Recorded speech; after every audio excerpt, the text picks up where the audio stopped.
Hello guys and welcome back to my YouTube channel. My name is Solo. Please don't forget to subscribe, comment, like, and of course do make sure that you do share this video. Guys, Cape Town based gospel artist who is very well known, who goes by the name of Xolisa Xakaboy Kwinana, has received massive criticism from both his music followers and the general public for reportedly abusing his pregnant wife and not supporting her when she lost her mother last year in December.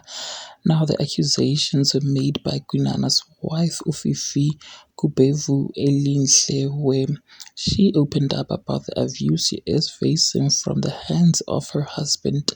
Now, Fifi published on her Facebook page saying that the time to choose his children has come. You guys, now Fifi went on to Facebook to, of course, post pictures of herself and bruised faces and wrote this statement there on her Facebook page. After giving birth to my second child, has made me to realize a lot. Andiyazi noba yile nto ndingasane bazali abazokucingela, as I need to stand firm for myself. I thank God for those who are still standing with me. I have come to choose myself. I have come to realize that I need to be full first in order for me to be able to pour unto my kids.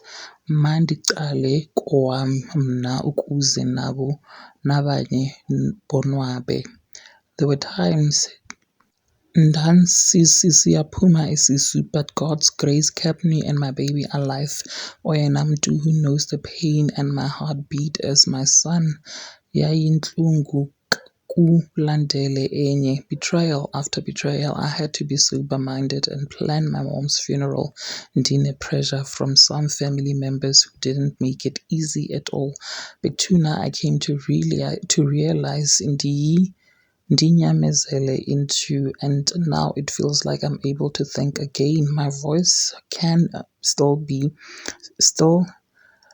be still heard about my domestic abuse that I faced. I prayed one day to get the courage and strength to speak about it and warn others, but because the failing system of the law and some unsupportive family members will choose to stand with the culprit, one avoids ukuza phambili.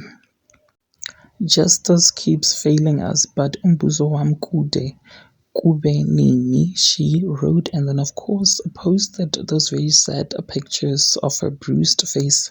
Now, you guys, when the gospel artist saw this on his wife's Facebook, he rushed to release a media statement where he denied the allegations.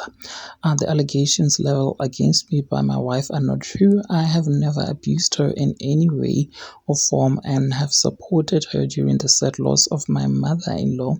I offered to leave my car for her transportations to and from hospitals and have financially contributed for the burial needed, read the statement. The artist, who is out of the country, has pledged to have a sit down and resolve their differences when he comes back to Cape Town. Well, there you have it, you guys. What are your thoughts? Please do engage it with me in the comment section, and of course do make sure that you do subscribe if you haven't yet done so. I will definitely and surely be seeing you in the next one.